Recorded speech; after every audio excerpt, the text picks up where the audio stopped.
تو یہ اللہ تبارک و تعالیٰ نے آپ کو خوبی عطا فرمائی. اور فرمایا کہ وَوَهَبْنَا لَهُ مِن رَحْمَتِنَا، اور مزید ان کی تعریف بیان کی جا رہی ہے کہ ہم نے ان کو عطا کیا اپنی رحمت سے اخاہ ہارون نبیا، ہم نے عطا کیا ان کو اپنی رحمت سے ان کا بھائی ہارون جو نبی تھے، یعنی غیب کی خبریں بتانے والے تھے. تو موسیٰ علیہ السلام نے اللہ تعالیٰ سے دعا کی تھی کہ اللہ تو میری مدد فرما، اپنے بھائی کے لیے دعا کی. تو اللہ تبارک و تعالیٰ نے ان کو بھی نبوت عطا فرمائی اور پھر وہ اپنے تمام کاموں میں آپ کے معاون رہے. لیکن یہ نبی تھے، یہ بھی نبی تھے. اور کہنے کو تو موسیٰ علیہ السلام کی دعا تھی، لیکن ازل میں اللہ تعالیٰ کا فیصلہ تھا، کیونکہ اللہ ہی جانتا کہ اپنی رسالت کہاں رکھنی ہے. پھر یہاں پہ موسیٰ علیہ السلام کی خوبیوں کو بیان کیا، ہارون علیہ السلام کی خوبی کو بیان کیا کہ وہ اللہ کی رحمت ثابت ہوئے موسیٰ علیہ السلام کے لیے اور وہ بھی نبی تھے. پھر فرمایا کہ وَاذْكُرْ فِي الْكِتَابِ اسماعیل، اور کتاب میں اسماعیل کو یاد کرو. حضرت اسماعیل علیہ السلام یہ ابراہیم علیہ السلام کے بیٹے ہیں اور انہی سے تمام کے تمام عربوں کی نسل چلی ہے حضرت اسماعیل علیہ السلام سے.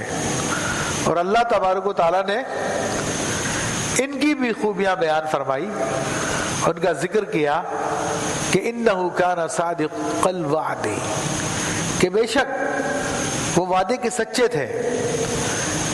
تو یہ اللہ تبارک و تعالیٰ نے ایک صفت بیان کی. اور حضرت اسماعیل علیہ السلام وعدے کے کیسے سچے تھے کہ آپ نے کسی آدمی سے بات چیت ہوئی اور اس نے کہا کہ آپ انتظار کریں میں آتا ہوں، تو آپ 1 سال تک اس کا انتظار کرتے رہے. سرکار دو عالم صلی اللہ علیہ وسلم کی سنت سے بھی ثابت ہے. ایک صحابی کہتے ہیں کہ اسلام لانے سے پہلے میں نے نبی علیہ السلام سے کوئی سودا کیا تھا اور میں نے کہا تھا کہ میں آتا ہوں، آپ انتظار کیجئے. تو 3 دن بعد مجھے اچانک یاد آیا تو میں نے وعدہ کیا تھا، اور جب میں اس مقام پہ پہنچا تو دیکھا کہ رسول اللہ صلی اللہ علیہ وسلم وہاں پہ موجود ہیں. 3 دن آپ نے انتظار کیا. لیکن یہ سمجھ لینا چاہیے کہ 3 دن سے مراد یہ نہیں ہے کہ 24 گھنٹے وہیں پہ رہے. ظاہر سی بات ہے بازار لگنے کا ایک ٹائم ہوتا ہے، تو بازار لگنے کا جو ٹائم ہوتا ہے اس ٹائمنگ میں آپ تشریف لے گئے ہوں اور جا کے ان کا انتظار کیا ہو، اور باقی ٹائمنگ میں جو آپ کی ذمہ داریاں تھی، جو آپ کے گھر کی ذمہ داریاں تھی، امت کی ذمہ داریاں تھی، وہ بھی آپ علیہ السلام نبھاتے رہے. تو اس سے مراد یہ لی جائے گی. تو یہ صادق الوعد تھے. اللہ نے ایک تو ان کے سچے وعدے کا ذکر کیا. اچھا عزیزان محترم، یہ بھی ذہن میں رہنا چاہیے کہ اللہ تبارک و تعالیٰ جب اپنے نیک بندوں کی صفات کا ذکر فرماتا ہے تو اس کا مطلب یہ ہوتا ہے کہ ہم لوگوں کو ان صفات کی پیروی کرنی چاہیے.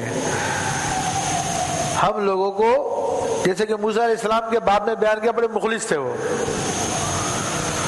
تو جب انسان مخلص ہوتا ہے تو اللہ تبارک و تعالیٰ پھر اس پہ کرم فرماتا ہے، فضل فرماتا ہے. اسی طرح بتا دیا کہ دعا کے ذریعے بھی تقدیریں بدل جاتی ہے.